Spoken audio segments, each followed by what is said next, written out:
খুব গুরুত্বপূর্ণ আলোচনা। তবে আমার একটা কথা শুনে খুব মানে কি কমু কওয়ার কিছু নাই। কলে গুরু গুসাই থাকতে হারবালের দোকান থাকে কেন?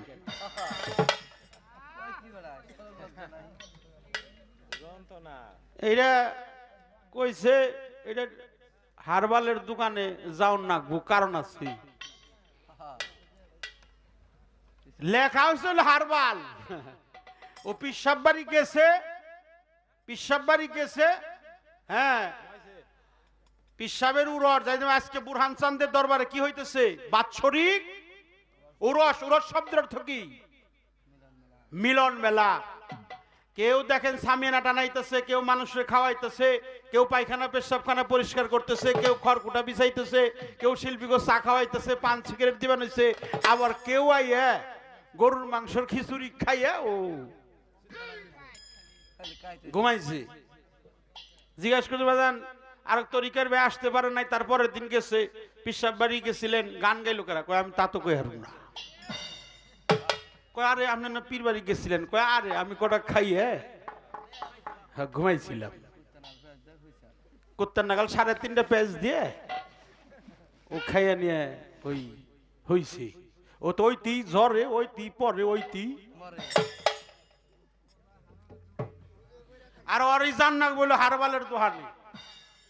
এই মানব দেহের যদি রক্ষা করতে চাই, মানব দেহের একমাত্র শ্রেষ্ঠ ডাক্তার হলো যার যার পীর। এই পীর যার প্রতি সদয় হয় নাই, ওরে হারবাল না হারবাল বাইরে খাওয়াইলে ওর। কারণ ও বহাইছে হইল গুরুরে মানুষ। বাজান আমার এটা দিয়েন। রাধাবল্লভ সরকার একটা গানে বলছে, তোমার যা লাগে গুরুতা গুরুতা জানে। জানে কিনা? আচ্ছা, অবশ্যই জানে। আমি ওই ফায়সা কথা বলবো না, অপরাধ মাফ করবেন, আপনারা জ্ঞানী গুণী মানিজন। আমি রশি সরকারের একটা কথা আপনাদেরকে শোনাবো। মনে বলি গুরু বজি 6 জন পাজি, ঘুরাই মরে চিনবো কেমন করে, আমি তারে দৌড়বো কেমন করে।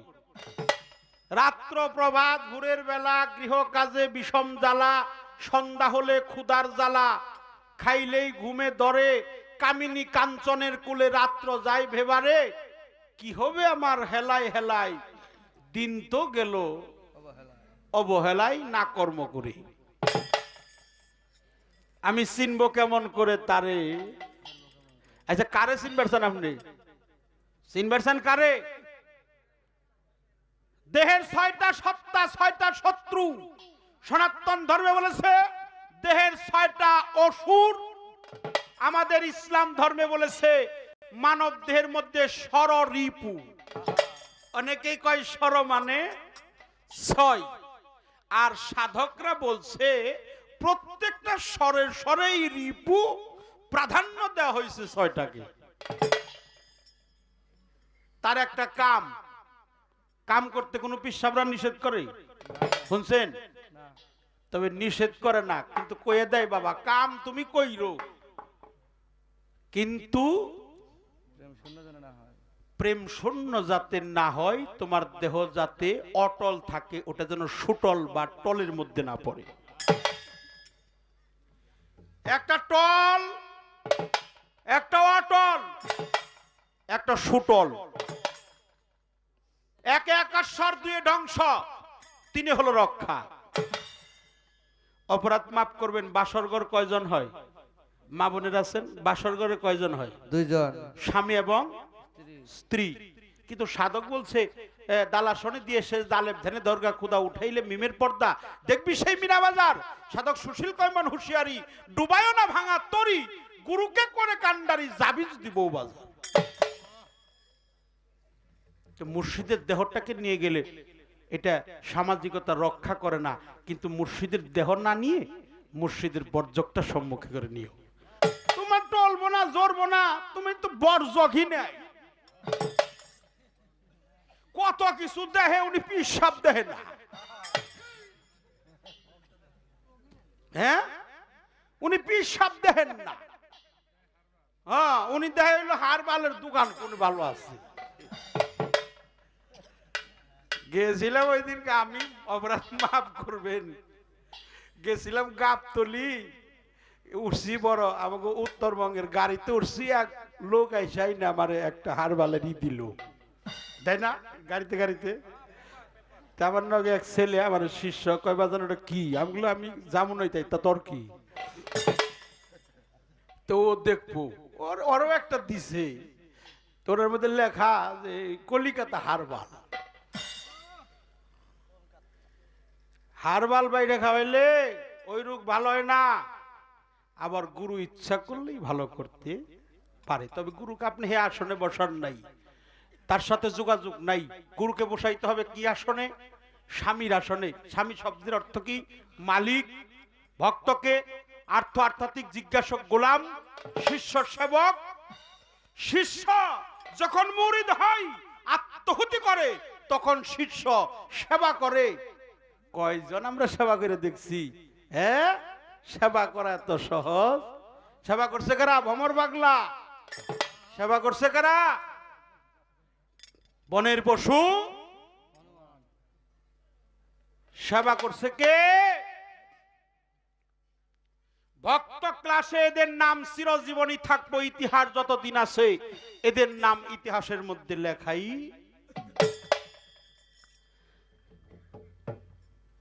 তো ৬টা পাজি ৬টা রিপুকে বলা হয়। তার ১ নাম্বার হলো কাম, ২ নাম্বার হলো ক্রোধ।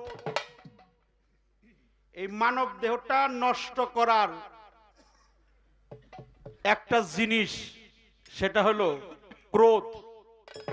এটা কি? মানে রাগ। পিশাবের সাথে আপনি রাগ করবেন না। আর পিশাব কখনো ফাঁকি দেয় না। পিশাব ফাঁকি দেয় না। গুরু কখনো ফাঁকি দেয় না। গুরু কখনো বেঈমান না। এই যে নৌকা হাবুরে ডুবু, নৌকা তোমার হয়, নৌকা হলো তোমার। পল্লী কবি জসিমউদ্দিন কইছে, ও মাঝি ভাইয়া যাও রে অকুল দরিয়ার মাঝে, আমার ভাঙা নাও ভান্না কাষ্টের নৌকা খানি, মাঝখানে তার ছইয়া, আগায় থুয়া পিছনে গেলে নৌকার গোলই বড় হইলো খইয়া। শিক্ষা দীক্ষা না করিয়া আগে করছো বিয়া। বিয়া তো বিয়া করার আগে যদি বিয়া বসে, তার তরি কখনো কায়তয় না, জ্বরেও না, পরেও না, মরেও না। কারণ যৌবন কালে দেহে থাকে মাল। এই দেহের মধ্যে 14 পুয়া। মানব দেহটা হলো 3.5 হাত। কি কারো কারো ভাবে একটু বেশি হইতে পারে, এত ভিতরে গেলাম না। 3.5 হাত থেকে 14 পুয়া। 14 পুয়ায় কতটুকু হয়? 3.5 সের। 3.5 থেকে 3.5 হাত। 3.5 হাত থেকে 3.5 রতি। 3.5 থেকে একটা জ্যোতি। এই জ্যোতিটা কামাই করতে হয় পীর মুর্শিদের কাছে। এই জ্যোতি প্রাপ্ত না হলে ওর পীর ধরার চাইতে না ধরাটাই ভালো।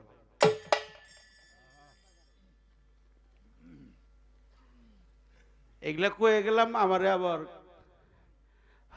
ধৈর্য বসেন না, আমি আসলে এই দেশের দেশি না, খালি কয়েই গেলাম। কারণ গাদাও যার, চিনিও কিন্তু তার। গাদাই জীবন বইরে খালি ভাই গেল, কোনদিন স্বাদ বুঝলো না। রশিদ সরকারের এক ভক্ত আসছিল, নাম আসছিল সিরাজ।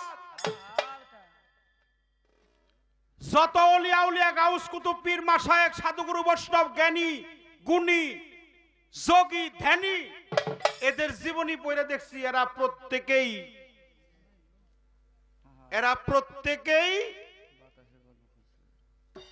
4 বছর 5 বছর 10 বছর 8 বছর 12 বছর না হইলো তার মুর্শিদের দরবারে গোলামি করছে। খেয়াল করে দেখছি, আমি কয়দিন করছি?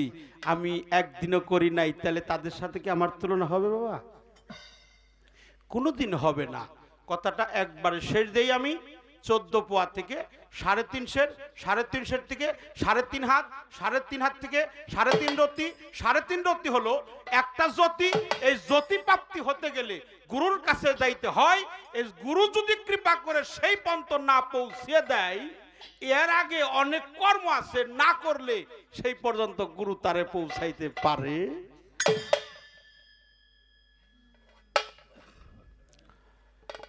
সরকার বাড়ি থাকতো, গোলামি করতো, নাম হইল সিরাজ, বাড়ি হইল নীলাম্বারপট্টি, মানিকগঞ্জ সিঙ্গার থানা। তাই জিজ্ঞেস করছে ওনার স্ত্রী সকালবেলা দৌড়ে আইছে, বাজান আপনার ছেলে কোথায়? কয় ছেলে তো আমাকে সিরাজ, ও তো ঘরে আছে। উনি বারান্দায় চেয়ার ফালিয়ে ওই চেয়ারের মধ্যে বসছে। তো কইছে জমি নিয়ে হইলো মামলা। কয় আমাকে তো খুব মারামারি লাগছে বাজান। রশি সরকার তো জ্ঞানী মানুষ, এই মারামারির কথা শুনে সিরাজ দৌড়িয়ে ঘর থেকে বাইরে আইছে। এনে পীরের সামনে বাতাস দেখতেছে, বাতাস কি ঠান্ডা না গরম, বাতাস কম না বেশি, বাতাস কি ভালো না মন্দ, বাতাস কি শুক্লপক্ষ না কৃষ্ণপক্ষ, বাতাস কি আইতেছে না যাইতেছে, বাতাস কি ভালো, একটা সুবাতাস আর একটা হলো। এটা আমার কথা না, আর একটা লালন সাইজির কথা। নাকের দুই দিকে দুই ফুরা, এটা হলো ফক্রান্তির গুড়া। ভজন সাধন জানে, রসিক হলো যারা। তো দয়াল কইতেছে বাজান তোর এখন না যাওয়াটাই ভালো, যেহেতু জমি নিয়ে হইলো মামলা, তোর মারামারির বিষয় একটু পরে তুই যা। এখন সিরাজ কইতেছে বাজান আমার নিষেধ করে না, আমার বাতাস খুব ভালো, খুব ভালো বাতাস। হ্যাঁ বাতাস খুব ভালো। পিসাবের উপর দিয়ে উঠলো, কয় যে তোর যখন বাতাস ভালো আমি তোর যাইবেন না করি, তো যখন বাতাস ভালো তাহলে বাবা তুমি তাহলে যাও। এই মুড়া খাইটা নিয়ে বুঝছি কলা গাছের আড়ালে দাঁড়িয়ে রয়েছে, মানে ওর পাইলেই দিবইল মাথায় বাড়ি। তো যাইতেছে পিছন থেকে, তো কলা গাছের আড়ালে লুকিয়ে আছিল যে ওরে শালারে পাইলেই দিবইল বাড়ি দিয়ে দিছে। এই মুড়া খাইটা দিয়ে দিছিল মাথার মধ্যে বাড়ি, এমন ভাবে বাড়ি দিছে মাথার মধ্যে ফাইট, হ্যাঁ 4-5টা ভাগ হয়ে গেছে, সিলাই করছে পরে 50টার উপরে। পরের দিন জয়মন্টপ হাসপাতালে নিয়ে ভর্তি করছে।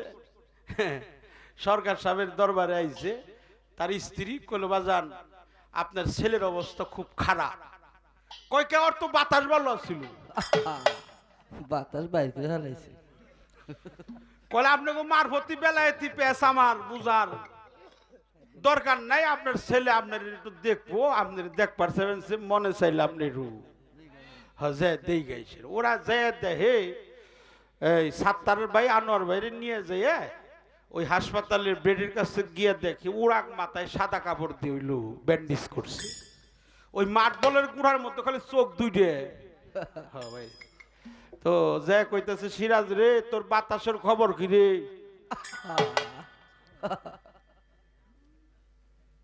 তো বাতাসের যে খবর কি এটা যে সিরাজ কইব, হে শক্তি তো হে শক্তির টাইজ মাইরে দিছি। তো কলবা যান পিসাব আদেশ করছে অন্ত উত্তর দেন না। কলবা যান বাতাস তো ভালোই ছিল, কিন্তু মার্চ হইল পিছন দিয়ে। কি কই খালি হুই নেন, বাতাস তো তোমার ভালোই, ইচ্ছা গাইছিল পিছন দিয়ে। এই পিছন আগে ঠিক করো, ডাইনে বামে সামনে পিছনে উপরে নিচে আসে যাই, প্রত্যেক দমে দমে যিনি স্মরণ রাখে তার গুরুকে, তার তরি হেফাজতে গুরুই রাখে, ভক্ত নাম মাত্র উসিলা।